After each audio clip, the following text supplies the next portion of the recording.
फिर वो उनका भक्त हो गया था। तो अर्घावतारण असी प्रहारण में सदा समता धरण, अर्घ उतारो या फिर तलवार से मारो, दोनों में सदा समता धारण करते हैं। तो ये साधु के गुण हो गए। तप तपे द्वादश धरे वृष दश रतन त्रय सेवे सदा,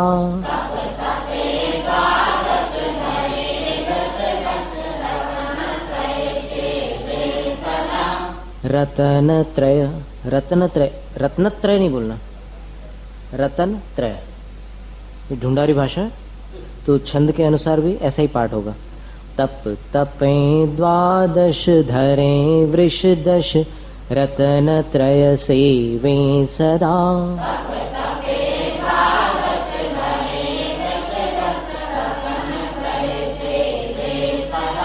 यहाँ पर स्वराघात बिल्कुल मत करना, स्वराघात करने से छंद बिगड़ जाएगा। मुनि साथ मेवा एक विचरें, चहे नहीं भव सुख कदा,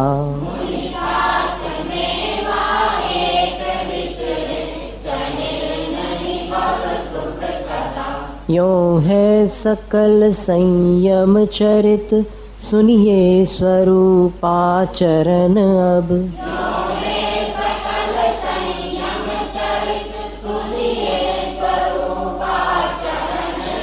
जिस होत प्रगटे आपनी निधि, मिटे पर की प्रवृत्ति सब,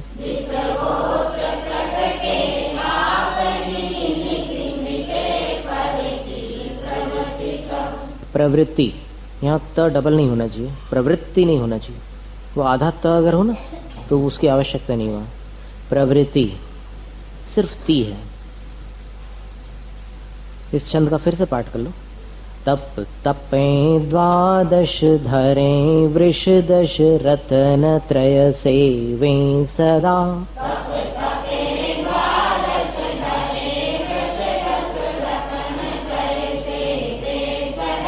मुनि साथ मेवा एक विचरें, चहे नहीं भव सुख कदा,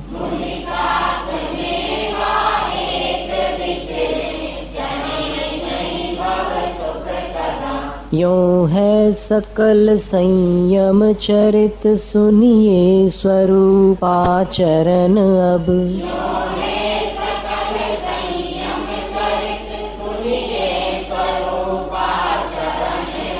जिस होत प्रगटे आपनी निधि, मिटे पर की प्रवृत्ति सब,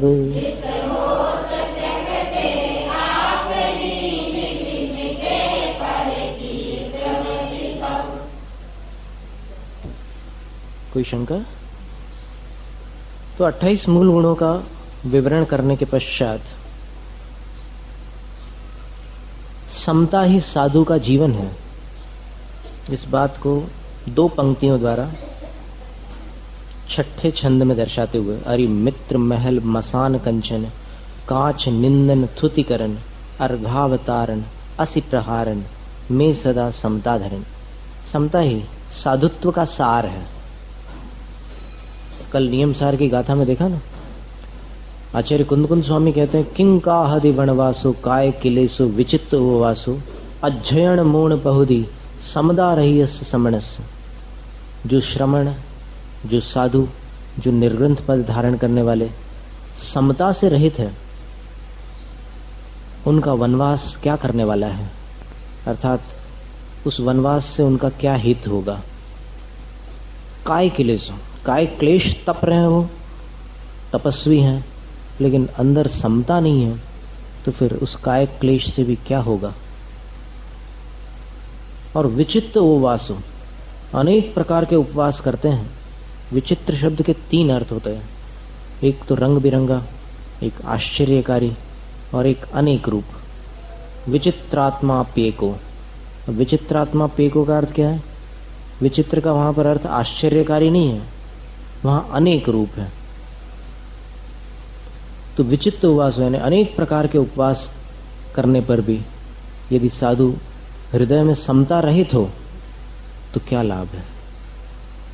और इसके आगे कहा अध्ययन, बहुत अध्ययन करते हैं शास्त्रों का, किंतु अंतरंग में समता का अभाव है, तो वह अध्ययन क्या करने वाला है।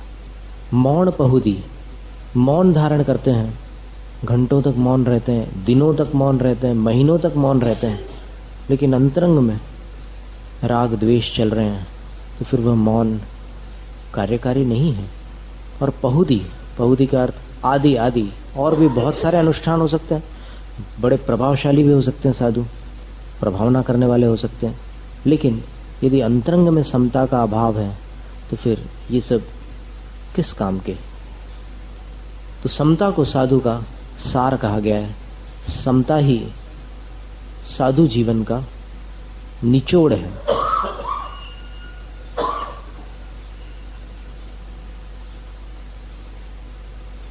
हमारे गुरुजी ने भी एक अच्छा छंद लिखा था इसके ऊपर, यदि किसी के ख्याल में हो तो। कौन सा छंद है वो?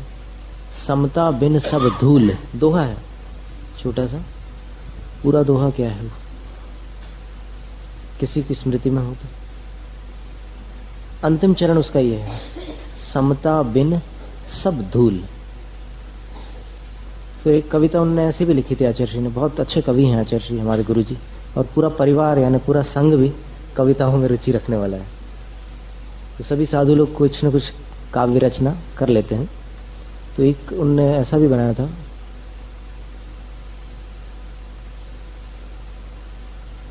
यदि सागर हुए तो कूप से क्या,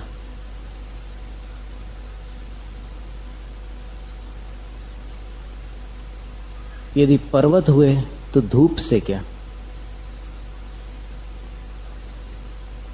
यदि विरक्त हुए तो रूप से क्या, और यदि साधु हुए तो भूप से क्या।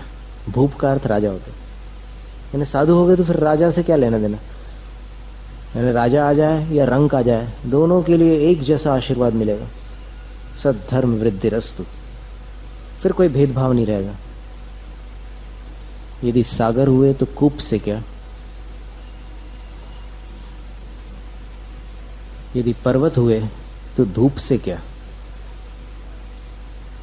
यदि विरक्त हुए तो रूप से क्या, और यदि साधु हुए तो भूप से क्या। ये समता ही सार है साधुत्व का। फिर तप तपे द्वादश, कई साधु 12 प्रकार के तप भी तपते हैं। तप कल 28 मूल गुण और 34 उत्तर गुण बतलाए थे। 34 उत्तर गुण कौन से हैं? 12 तप और 22 परिचर्या। ट्यूबलाइट ट्यूबलाइट जानते हैं? स्विच ऑन कर दो, थोड़ी देर बाद प्रकाश होता है। सरल है वैसे, कोई कठिन काम नहीं याद करना। 12 और 22 की संख्या याद कर लो और जोड़ दो, 34 हो गए। 34 उत्तर गुण होते हैं। फलटन से प्रकाशित मूलाचार ग्रंथ में इन 34 उत्तर गुणों संबंधी गाथा आती है, और प्रवचन सार के दूसरे अध्याय में आचार्य जयसेन स्वामी की टीका में भी इनका उल्लेख मिलता है कि मुनियों के मूल गुण 28 और उत्तर गुण 34 होते हैं। एक बार आचार्य शांति सागर महाराज श्री ने जिनको आचार्य पद भेजा था, वीर सागर जी, आचार्य वीर सागर जी हुए, उनकी 2 शिष्याएं आज भी आर्यिका पद पर अवस्थित हैं। एक दोनों गणनीय आर्यिकाएं हैं, एक आर्यिका ज्ञानमती जी और एक आर्यिका सुपार्श्वमती जी। दोनों विदुषी हैं, अनेक ग्रंथों का संपादन किया हुआ है उन्होंने। तो वीर सागर आचार्य श्री का हम स्मृति ग्रंथ एक बार पढ़ रहे थे, तो उसमें किसी श्रावक ने उनसे शंका की कि आचार्य श्री आप कौन से पंथ को मानते हैं, 13 पंथ को या 20 पंथ को? तो आचार्य श्री ने कहा कि देखो, मुनि लोग सब 13 पंथी होते हैं और श्रावक लोग सारे 20 पंथी होते हैं। तो फिर शंकाकार ने पूछा कि आचार्य श्री तो हम समझ नहीं पाया, क्योंकि 13 पंथ 20 पंथ तो पूजन पद्धति की वजह से चलता है, लेकिन आपने ऐसा कैसे कहा? तो आचार्य ने बोला कि हम किसी अन्य अभिप्राय से कह रहे हैं। चूंकि मुनि 5 महाव्रत, 5 समितियां और 3 गुप्तियां, ऐसे 13 प्रकार के चारित्र को धारण करते हैं, तो वो 13 चारित्रों का जो पंथ होता है वो 13 पंथ है। और फिर तुम लोग श्रावक लोग 8 मूल गुण और 12 व्रत। श्रावकों के कितने व्रत होते हैं? 12 व्रत कौन से होते हैं? 5 अणुव्रत, 3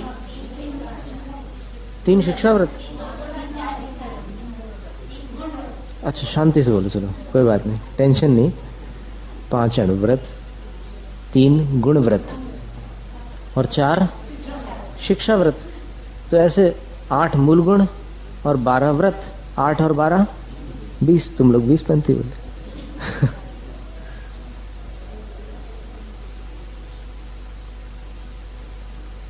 तो 34 उत्तर गुण साधुओं के होते हैं और साधुओं के मूल गुण 28 होते हैं।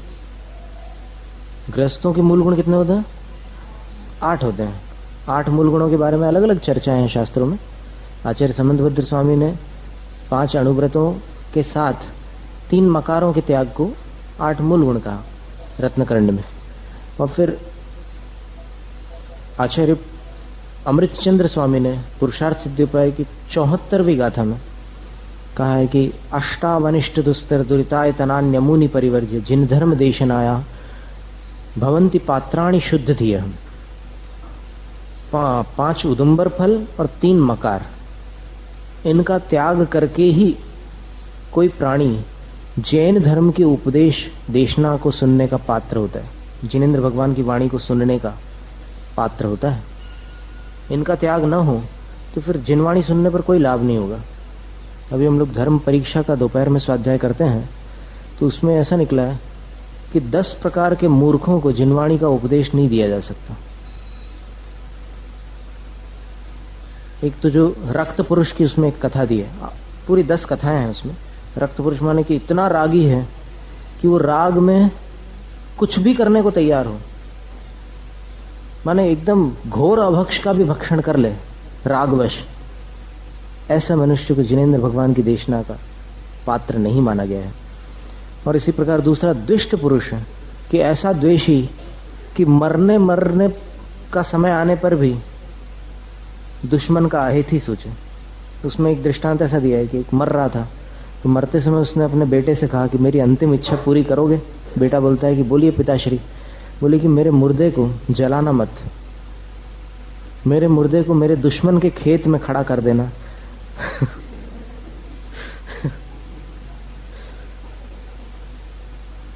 तो राजा उसको फांसी देगा। बोले ऐसे मनुष्य भी जिन धर्म की देशना के पात्र नहीं होते। फिर मूढ़ पुरुष कि साक्षात सामने सत्य को देख करके भी उसको विश्वास नहीं होता, ऐसे मूर्ख को भी जिन धर्म की देशना का पात्र नहीं माना गया। ऐसे ही पुरुषार्थ सिद्धिउपाय में कहा है कि इन 8 वस्तुओं का जिसको त्याग नहीं है वो भी जैन धर्म के उपदेश का पात्र नहीं है। 5 फलों का त्याग चाहिए और 3 मकारों का। मकार 3 कौन से हैं? मदिरा, मांस और मधु। मधु यानी मध, शहद। 8 मूल गुण गृहस्थों के होते हैं और साधुओं के 28 मूल गुण होते हैं और 34 उत्तर गुण होते हैं। तो तप तपें 12, 12 प्रकार का तप साधु तपते हैं। कौन से 12 प्रकार का तप? 6 अंतरंग और 6 बहिरंग। ठीक है, ये तो तप के 2 विभाग हो गए। अब 2 विभागों में बाह्य तप उसको कहते हैं जो बाहर से समझ में आ जाए, देख करके देखने वाले को ज्ञान हो जाए कि ये उपवास कर रहा है या इसने नमक छोड़ा हुआ है या फिर ये एकांतवास कर रहा है। कोई भी ऐसा तप हो जिसको देख करके बाहर से समझा जा सकता है और जिसको बाह्य यानी बहिरात्मा भी धारण कर सकता है। बाह्य तप का अर्थ जिसको बहिरात्मा भी धारण कर सकता है। कोई अभव्य जीव भी उपवास कर सकता है कि नहीं? रसों का त्याग कर सकता है कि नहीं? और भी जो बाह्य तप के काय क्लेश वगैरह सब कर सकते हैं, तो इसलिए उसको बाह्य तप कहते हैं। और अंतरंग तप उसको कहते हैं कि जो अंतरंग में होते हैं और बाहर से समझ में किसी को आ जाए तो आ जाए, वरना बाहर से समझ में नहीं आते। वो अंतरंग तप 6 प्रकार के, बाह्य तप भी 6 प्रकार के। लेकिन बाह्य तप चूंकि बहिरात्मा कर सकता है इसलिए अंतरात्मा न करें, ऐसा उल्टा कायदा नहीं है, वहां पर तो आचार्य समंतभद्र स्वामी ने कुंथुनाथ भगवान की स्तुति करते समय कहा है, बाह्यं तपः परम दुश्चर माचरंस्त्व माध्यात्मिकस्य तपसः परिबृंहणार्थम। हे कुंथुनाथ भगवान, आपने 16 वर्ष जो तपस्या किया, 16 वर्षों तक आपने कठिन बाह्य तप किया, और कठिन बाह्य तप इसलिए किया कि अंतरंग तपों में उस कठिन बाह्य तप से वृद्धि होती है, अभिवृद्धि होती है। तो अंतरंग तपों को बढ़ाने के लिए आपने बाह्य तप किया। तो इसका मतलब ये हुआ कि बाह्य तप व्यर्थ नहीं है।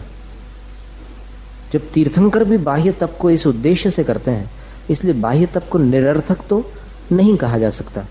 ठीक है, वो शरीर आश्रित तो होता है और बाहर से दूसरे लोगों को दिखाई भी देता है, और कभी मिथ्या दृष्टि जीव भी उसको कर लेते हैं, लेकिन इसका अर्थ ये नहीं हुआ कि उसको जैन परंपरा से पृथक कर दिया जाए या फिर उसको व्यर्थ मान लिया जाए। आचार्य कुंदकुंद स्वामी ने तो उस तप का महत्व दर्शाते हुए कहा है, ध्रुव सिद्धि तिथैरो चौणान जुदो विकरे तव यरणम नाउण ध्रुवम कुज्जा तव यरणम नाण जुत्तुवी।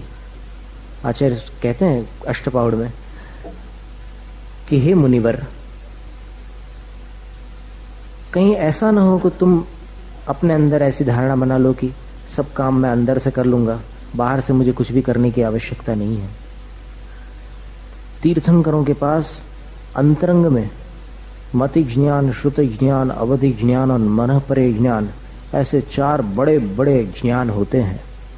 मति ज्ञान भी चरम सीमा तक, यानी जो आंखों की उत्कृष्ट अवधि है 47,000 योजन देखने की, उससे भी आगे की चीज तीर्थंकर देख सकते हैं, इतनी उनके अंदर क्षमता है। कानों से जो उत्कृष्ट अवधि है सुनने की 12 योजन, उससे भी आगे के शब्द सुन सकते हैं तीर्थंकर। स्पर्शन, रसना आदि की जो पराकाष्ठा है, उससे भी अधिक उनके पास ज्ञान होता है, मति ज्ञान। और श्रुत ज्ञान तो आप समझ लो कि श्रुत केवली होते ही हैं सभी तीर्थंकर। नियम से दीक्षा के अंतर मुहूर्त में शुद्ध केवली हो जाते, 12 अंगों का पूर्ण ज्ञान होता है उनको। द्वादशांग जो जिनवाणी है पूरा जान लेते हैं वो। अवधि ज्ञान की पराकाष्ठा होती है उनके पास, सर्वावधि ज्ञान। उससे बड़ा कोई दूसरा अवधि ज्ञान नहीं। तो कार्मण वर्गणा के भी हिस्से, परमाणुओं को, स्कंधों को वो जानने में समर्थ है। इतने सूक्ष्म परमाणुओं को भी वो जान लेते हैं। और मन परे ज्ञान, कौन सा मन परे ज्ञान होता है तीर्थंकरों को? मन परे ज्ञान कौन से होते हैं? 2 होते हैं ना, ऋजुमति और विपुलमति। तो विपुलमति ज्ञान उनके पास होता है, और विपुलमति ज्ञान की पराकाष्ठा क्या है? असंख्यात भवों तक जान सकते हैं। यानी 2.5 द्वीप में स्थित जितने जीव हैं, उन्होंने अपने मन में कब क्या विचार किया था, और आगे असंख्यात भवों में जिसको भ्रमण करना है, वो मन वाला जब भी बनेगा तब क्या विचार करेगा, सिर्फ एक इच्छा करने मात्र से उनको जानकारी हो जाती है। पूरे 2.5 द्वीप में, मनुष्य लोक में जितने जीव हैं, सैनी पर्याय में कब मन में क्या विचार किया था, आज क्या कर रहे हैं, आगे क्या करने वाले हैं, सब जान लेते हो। इच्छा करने की देर है, बस वो जानने की इच्छा भर कर ले कि इसके मन में कब क्या विचार थे, कब क्या होंगे, पूरा उनके ज्ञान में आ जाता है। इतना विस्तृत मन पर ज्ञान भी उनके पास होता है। आचार्य कुंदकुंद स्वामी कहते हैं, ध्रुव सिद्धि तिथैरो, तीर्थंकर की सिद्धि ध्रुव यानी निश्चित है, यानी उनको मोक्ष की प्राप्ति अवश्य होती है। और चौनाण जुदो, और ये भी नियम है कि तीर्थंकर दीक्षा लेते ही कितने ज्ञान के धारी होंगे? 4।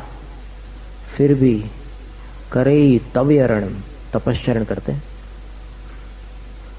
तो ऐसा नाउण जान करके, नाण जुत्तो भी, हे मुनि, तुम ज्ञान युक्त होते हुए भी तवम कुज्जा, तपस्या करो, तपस्या से विमुख मत हो।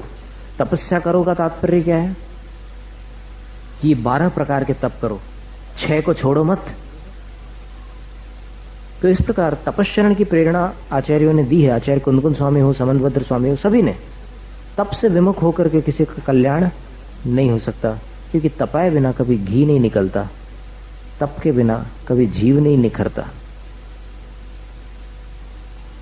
तपन बिना घी नहीं निकलता, और तप बिना जीव नहीं निखरता। अनुप्रास है, तपस्या आवश्यक है। डर लगता है, अंतरंग तप की वृद्धि का कारण है। अगर उसको सम्यक दृष्टि करें ना,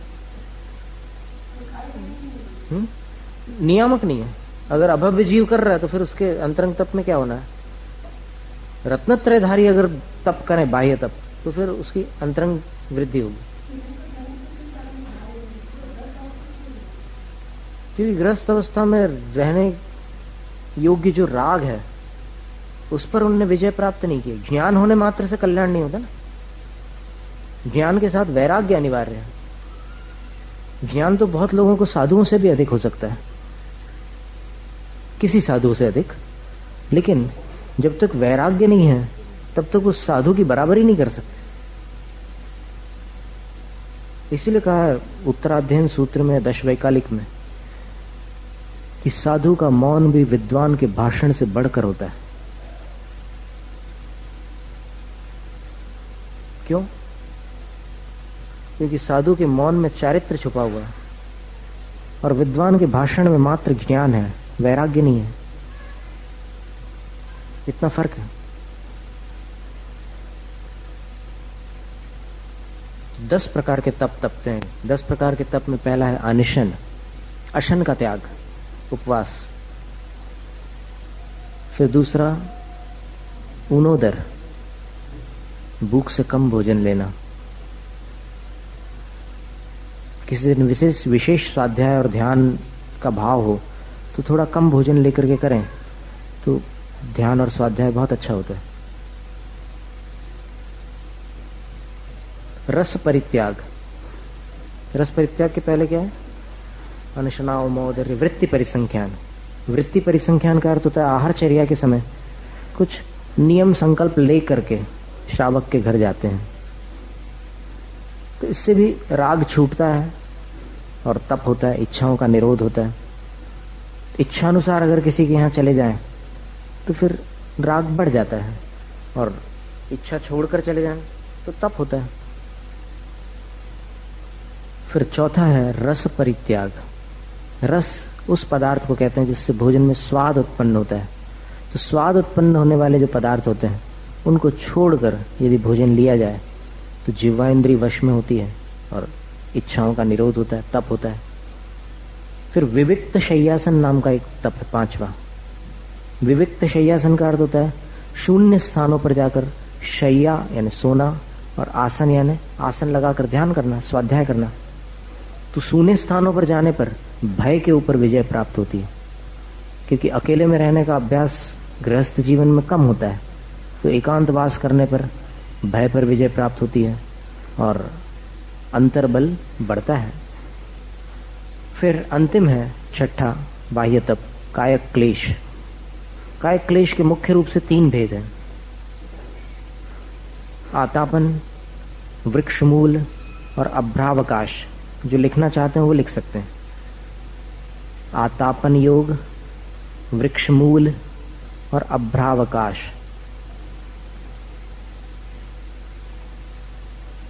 अभ्रावकाश करते तप शैल, शैल यानी पहाड़ पर। ये गर्मियों के समय की बात है, इसको आतापन बोलते हैं कि जहाँ खूब तपन होती है वहां जाकर के ग्रीष्म काल में तपते हैं, आतापन योग हो गया। फिर दूसरा नदी तट पर, या उस पंक्ति में तो नदी तट पर है, वैसे अपन ने जो क्रम लिया था उसमें वृक्ष मूल था। तरुतल वर्षा की झड़ियों में, वर्षा की जब झड़ियां होती है सावन भादों की, तब वो तरुतल किसी पेड़ के नीचे तपस्या करते हैं। पेड़ के नीचे तपस्या करने पर क्या होता है?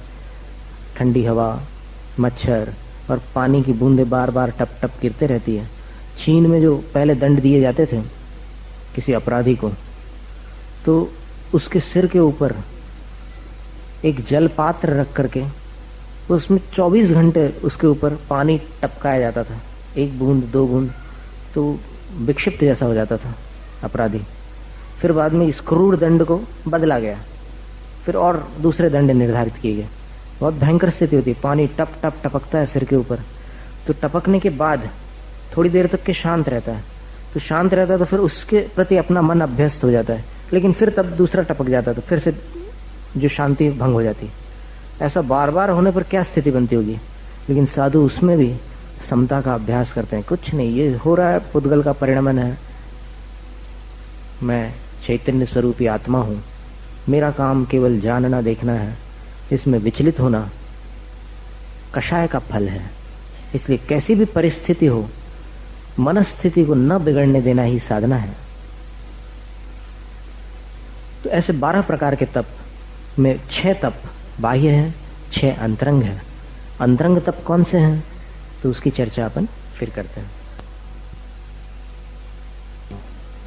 तप तपें द्वादश, 12 तप की चर्चा अपन कर रहे थे। तो उनमें 6 तप बाह्य तप है। बाह्य के 2 अर्थ बतलाए थे।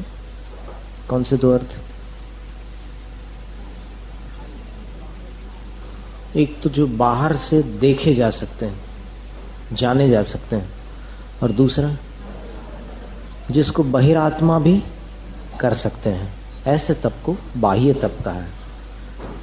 और उनके 6 भेद गिनाए थे।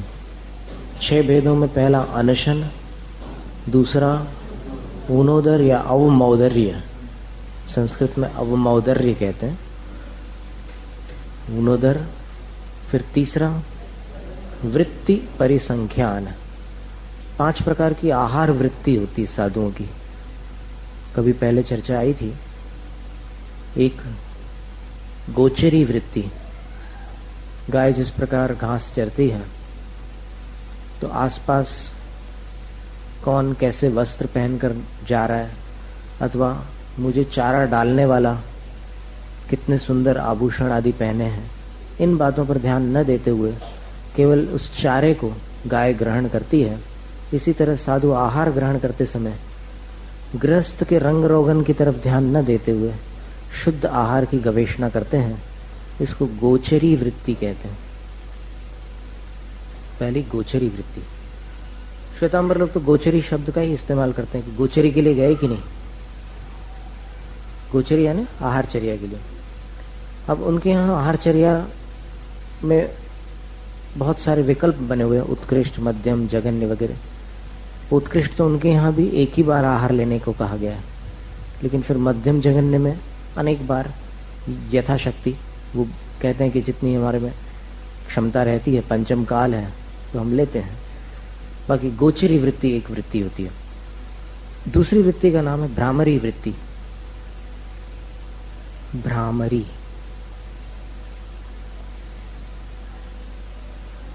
भ्रामरी वृत्ति का अर्थ क्या है?